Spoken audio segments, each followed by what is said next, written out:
Hello, naitwa Dr. Majid. Karibuni tena katika darasa letu la Sayansi Afya Podcast, na hii ni Season 4, Episode 3. Leo katika darasa letu tutakuwa tunajadili kuhusu maambukizi ya minyoo katika mfumo wa chakula, yani Helminth infection in the gastrointestinal system. Tukianza na utangulizi, minyoo ni kati ya chronic infection au chronic infestation. Maambukizi sugu au maambukizi ambayo yakiyapata mtu yanakaa muda mrefu, na hasa yanashambulia zaidi watu katika mataifa yenye hali duni za kiuchumi na mataifa ambayo ndo yanaendelea kujikwamua. Sasa minyoo husababisha matatizo mbalimbali katika sehemu mbalimbali za mwili, kiwepo mfumo wa chakula katika utumbo, lakini pia katika sehemu zingine ambazo minyoo hiyo inaweza ikasafiri kwa damu au kwa kutembea katika tishu, inaweza ikaenda kwenye ubongo, inaweza ikaenda kwenye kibofu cha mkojo, pamoja na maeneo mengine ambayo minyoo inaweza ikasababisha madhara. Lakini kwa leo tutazungumza madhara hayo au maambukizi ya minyoo hao katika mfumo wa chakula. Sasa minyoo inaingia kwenye mfumo wa chakula ambayo ndo kwa wingi au ndo maambukizi mengi zaidi ya magonjwa yanayosababishwa na minyoo. Husababisha matatizo kwanza ya upungufu wa damu. Kuna minyoo inafyonza sana damu au inatumia sana damu katika makuzi yake. Lakini pia inaweza ikasababisha utapiamlo, chakula ambacho anakula mtu na minyoo inakitumia, na mwisho wa siku huyo mtu, hasa kwa watoto, anakuwa anashindwa kupata virutubisho vinavyohitajika kwa ajili ya mwili wake. Mashambulizi ya magonjwa ya minyoo katika mwili wa binadamu hushambulia mifumo mbalimbali na tishu mbalimbali, lakini zaidi hushambulia mfumo wa chakula. Na minyoo hii inaweza ikatoka katika mfumo wa chakula na kwenda sehemu zingine, kushambulia ini, inaweza ikaenda kushambulia mapafu, inaweza ikaenda kushambulia kibofu cha mkojo na figo, pamoja na sehemu zingine za mbali. Hata kwenye ubongo minyoo inaweza ikafika kupitia mzunguko wa damu. Lakini kwa wingi minyoo hushambulia tumbo, hasa kwenye matumbo na mfuko wa tumbo. Sasa minyoo hii mara nyingi husababisha matatizo yafuatayo. Kwanza kabisa, minyoo inachukua virutubisho ambavyo tayari mwili umevitengeneza au umevichakata kutokana na chakula ili mwili uweze kuvitumia. Minyoo inatumia virutubisho hivyo kwa ajili ya makuzi yake. Kwa mfano, minyoo aina ya Ascaris eubrocoides inafyonza sana damu au inatumia sana damu na madini chuma ambayo mwili ungehitaji kwa ajili ya makuzi yake. Lakini pia minyoo ambayo inakuwepo katika utumbo mara nyingi hutumia virutubisho ambavyo mwili ungevihitaji kwa ajili ya makuzi yake. Basi minyoo hiyo hutumia virutubisho hivyo, na mwisho wa siku huyo mtu hupata ugonjwa wa utapiamlo, yani malnutrition. Lakini pia ikishatokea namna hiyo na mwili ukawa haupati virutubisho, kama tunakumbuka vizuri katika utangulizi tulisema kazi kubwa ya mfumo wa chakula ni kubadilisha chakula kuwa virutubisho ambavyo vinahitajika na mwili kwa ajili ya ukuaji, kwa ajili ya kinga na ponyo, lakini pia kwa ajili ya maendeleo ya mwili kwa ujumla. Sasa kama mtu hapati virutubisho ambavyo amekula kupitia chakula, ina maana ukuaji wake unadorola. Kwa hiyo mtu anakuwa na poor growth au stunted growth. Hasa kwa watoto anakuwa hawezi kukua vizuri. Lakini pia anaweza akapata changamoto katika kujifunza na maendeleo, impaired development. Naona sasa hayo ni matatizo baadhi ambayo yanaweza kusababishwa na magonjwa ya minyoo, hasa katika mfumo wa chakula. Katika utangulizi kwenye classification ya pathogens ambao wanasababisha magonjwa mbalimbali kwenye mwili wa binadamu, tushazungumza tayari kuhusu minyoo na tukaona kwamba kuna minyoo makundi makuu matatu. Kwanza tuna nematodes, kuna trematodes na cestodes. Sasa hawa nematodes ambao ndo tunaita roundworm, tuna minyoo kama Ascaris eubrocoides, tuna minyoo kama Trichuris trichiura ambao pia tunaita whipworm, tuna minyoo kama Enterobius oomycorrhalis ambao pia tunaita pinworm, alafu tuna hookworm ambapo hapo katika hookworm kuna Necata americanus and Ankylostoma duodenale. Pia tuna minyoo aina ya cestodes ambao hawa pia wanaitwa tapeworm, minyoo aina Taenia saginata ambao ni minyoo ya tapeworm inayopatikana kwenye nyama ya ng'ombe. Taenia solium inapatikana kwenye nyama ya nguruwe. Lakini pia kuna minyoo inaitwa Echinococcus granulosus. Kwa hivyo hiyo ni mifano ya minyoo ya tapeworm au cestodes ambao wanapatikana katika mfumo wa chakula. Lakini pia kuna minyoo aina ya trematodes ambao wanaitwa flukes. Tuna Fasciola hepatica, Cronocys sinensis, lakini pia tuna Schistosoma species. Hapo kwenye Schistosoma species tunakumbuka tuna species maarufu 3. Kwanza tuna Schistosoma japonicum, anapatikana kwenye utumbo. Schistosoma mansoni anapatikana kwenye utumbo, lakini pia Schistosoma hematobium ambaye anapatikana zaidi kwenye mishipa ya damu kwenye kibofu cha mkojo, na huyu ndio husababisha kichocho. Lakini hawa wawili Schistosoma mansoni na Schistosoma japonicum husababisha maambukizi ya minyoo katika mfumo wa chakula, hasa kwenye utumbo. Kulingana na takwimu za Shirika la Afya Duniani WHO, watu takriban bilioni 1.5 hupata maambukizi ya magonjwa ya minyoo, hasa ile inayotokana na udongo.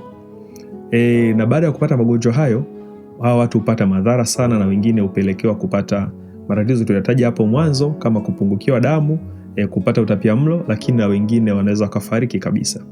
Na hii inatokana na kwamba magonjwa ya minyoo au maambukizi ya minyoo yanakuwa chronic, yanakuwa sugu, na huo usugu unatokana na kwamba ni kati ya magonjwa ambayo yako neglected au ni magonjwa ambayo yanapuuzwa, neglected transmittable diseases, magonjwa ambayo yanapuuzwa katika matibabu, na mwisho wa siku husababisha matatizo mbalimbali kama tulivyoishaona hapo mwanzo. Na katika mazingira haya ambayo watu wanapata magonjwa ya minyoo ya design hiyo, kuna changamoto nyingi. Kwanza kuna changamoto ya shida ya maji safi na salama ya kunywa, lakini pia kuna shida ya mazingira yasiyokuwa masafi kwa ajili ya maandalizi ya chakula, lakini pia mazingira yasiyokuwa masafi in general, kwa mfano matunzo ya vyoo na namna wanavyo teketeza na kutupa taka. Lakini pia katika mazingira hayo unakuta kwamba kuna miundombinu hafifu katika kuhakikisha kwamba maji taka au maji ambayo yanakuwa ni machafu yanapelekwa sehemu ambapo ni sahihi. Kwa hiyo katika mazingira ya design hiyo ni rahisi sana watu kupata magonjwa ya minyoo. Mbinu zinazotumika na minyoo kusababisha maambukizi katika mwili wa binadamu ziko mbinu takriban 3. Kwanza kabisa ni ingestion, kwamba unakula chakula ambacho ndani yake kina mayai ya minyoo au kina minyoo ambayo itaingia tumboni katika mfumo wa chakula na kusababisha madhara kwenye utumbo. Lakini mbinu ya pili ni skin penetration. Minyoo inaweza ikapenya kwenye ngozi. Kwa mfano tuliona Schistosoma, ukitembea miguu peku na ukakutana na wale Schistosomi, wanaweza wakapenya kwenye ngozi. Na mwisho wa siku kwenye ngozi, wakishaingia chini ya ngozi, watapita kwenye damu, watakwenda, mwisho wa siku watakuja kuingia mpaka kwenye mfumo wa chakula. Na mbinu ya tatu ni autoinfection. Kwa mfano minyoo aina ya Enterobius vermicularis wanaweza wakataga mayai kutokea njia ya haja kubwa, na yale mayai yakakomaa kuwa lava au viruirui ambao wanarudi tena kwenye mwili wa binadamu na kusababisha matatizo. Kwa hivyo hizo ni njia 3 ambazo minyoo wanaweza wakaingia ndani ya mwili wa binadamu. Minyoo hii ikishaingia tayari katika mwili wa binadamu, hasa kwenye mfumo wa chakula, kitu cha kwanza baada ya ingestion, ina maana kitu cha kwanza minyoo ita release toxins ambazo zitasababisha acute and chronic eosinophilic inflammation. Lakini baada ya inflammation hii kutokea, minyoo itaendelea kuwa mingi, kwamba inafanya colonization, ina colonize utumbo na sehemu ambazo ni jirani na utumbo, na mwisho wa siku inasababisha kwanza malnutrition, kwamba mtu kila virutubisho, na minyoo kwa sababu imeshakuwa mingi katika idadi, basi inatumia vile virutubisho ulivyopata, na mwisho wa siku mwili wako unakuwa upati chochote. Inavyoendelea kuzaliana na kuwa mingi zaidi, inaweza ikasababisha tatizo linaloitwa intestinal obstruction, ikaziba njia ya chakula, hasa maeneo ya cecum. Kwa mfano mnyoo kama Tracheus tricura anaweza kaziba, wanakuwa ni wengi sana, wamejirundika kama fuko fulani hivyo, wanaweza wakaziba njia ya chakula, hasa kwenye utumbo mwembamba au kwenye cecum. Lakini baada ya hapo, wakishakuwa wengi, wakianza kutoka katika utumbo na kwenda kwenye organ zingine, wanasababisha tissue damage, wanaharibu hizo organ. Kwa mfano wanaweza karibu ini, wakaribu figo, kibofu cha mkojo, mapafu, moyo, wanaweza karibu mpaka ubongo. Lakini wakifika huko na wakakaa muda mrefu, au madhara yanayosababisha, mwisho wa siku kama hawajatengeneza cyst, basi wanatengeneza fibrosis, au wanasababisha ile damage inabadilika na kuwa madhara makubwa zaidi ambayo tunaita fibrosis. Na hii fibrosis ni madhara ambayo yanakuwa irreversible most of the time. Yakishatokea, ina maana hiyo tissue haiwezi kurudi katika hali yake, inakuwa imeshaka kama, katika namna fulani ambayo ni kama ulemavu. Mtu anayepata ugonjwa wa maambukizi ya minyoo huwa na dalili kadha wa kadha ambazo nyingi zinakuwa katika mfumo wa chakula. Kwanza kabisa anaweza akawa na umwa tumbo. Tumbo linakuwa linamuuma, linasokota, saa nyingine tumbo linajaa gesi, anajisikia kushiba haraka kabla ya ambavyo ilitakiwa ameshiba kila chakula, au saa nyingine anaweza akawa anasikia njaa sana. Anakuwa na minyoo, anakuwa na njaa mara kwa mara, penda kula tu, anakuwa anasikia njaa sana.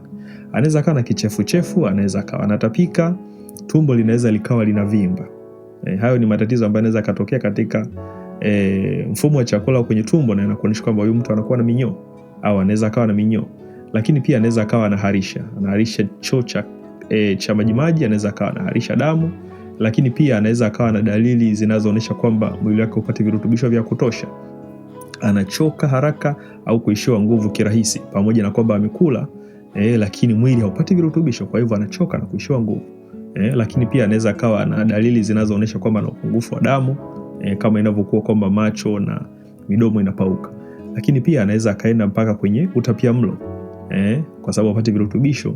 Ina maana anaweza akaenda kwenye utapiamlo na ukuaji wake ukawa unadorola. Unakuta kwa mfano kama ni mtoto ameshafika umri labda wa miaka 10 au umri wa miaka 8, lakini uzito wake unakuwa ni mdogo kama vile ni wa mtoto ambaye ana umri wa miaka 5 au miaka 4. Kwa hiyo unaangalia ukuaji wake unakuwa unadorola, hasa kwa watoto.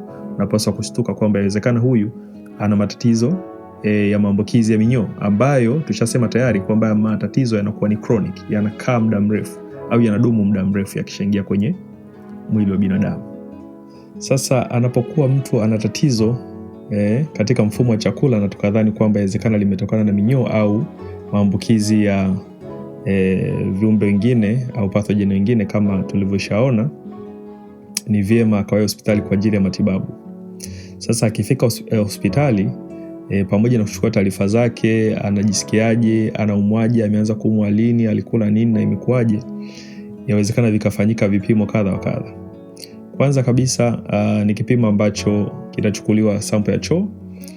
Baada ya kuchukua sample ya choo, kwa sababu minyoo inaweza ikaonekana kwa microscope, basi inafanyika stool microscopy and analysis kwa ajili ya kuangalia kama kuna minyoo itakayoonekana hapo, au kuangalia kama kuna mayai ya minyoo yatakayoonekana hapo. Sasa hii minyoo huwa ina maumbo tofauti tofauti, na mayai yanakuwa na maumbo tofauti, inaweza kaashiria au kutofahamisha au kuwafahamisha wataalamu wa afya kwamba hapa kuna mnyoo aina fulani ambayo amesababisha haya matatizo.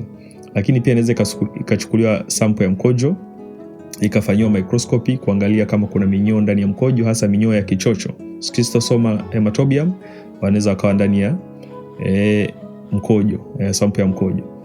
Ukiachana na hiyo, inaweza ikafanyika vipimo vya damu. Sasa kwenye damu wanafanya blood microscopy. Baadhi ya minyoo inakuwa inapatikana kwenye damu, lakini pia wanafanya blood culture sensitivity ili kujihakikishia kwamba ndani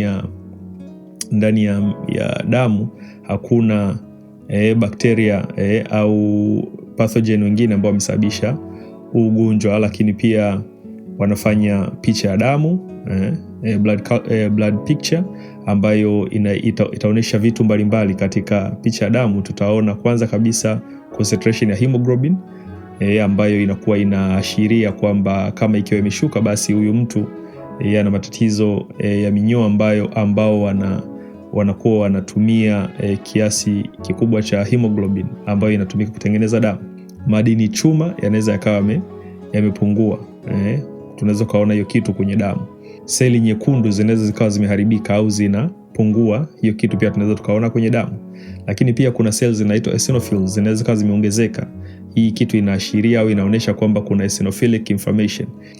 Vipimo vingine inaweza ikawa ni vipimo vya picha, hasa kwa tumbo ambalo linakuwa limevimba au linajaa, au kuna dalili zingine kama hizo. Inaweza kuhitajika kifanyike kipimo kama ultrasound au kipimo cha picha za x-ray au vipimo kama CT scan au MRI, kutegemeana na hali ya mgonjwa na tatizo lake limeshafika kwenye hali mbaya kiasi gani. Katika matibabu, madawa yanayotumika kutibu magonjwa ya minyoo ni madawa ya kumeza, ni vidonge. Inaweza vikawepo vidonge ambavyo mtu anameza asubuhi mara moja, au akameza vidonge kadha asubuhi mara moja kwa siku 3.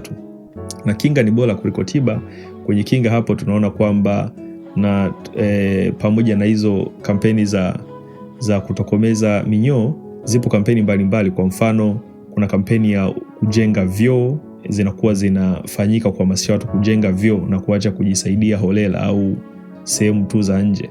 Lakini pia kuna kampeni za kutunza mazingira, hasa vyanzo vya maji, na kuhakikisha kwamba mifugo na binadamu hawajisaidii katika vyanzo hivyo, jambo ambalo linaweza kusababisha matatizo ya minyoo kuibuka katika jamii. Na zipo pia kampeni za kuelimisha watu mbalimbali katika maeneo mbalimbali katika jamii kuhusu maambukizi ya minyoo.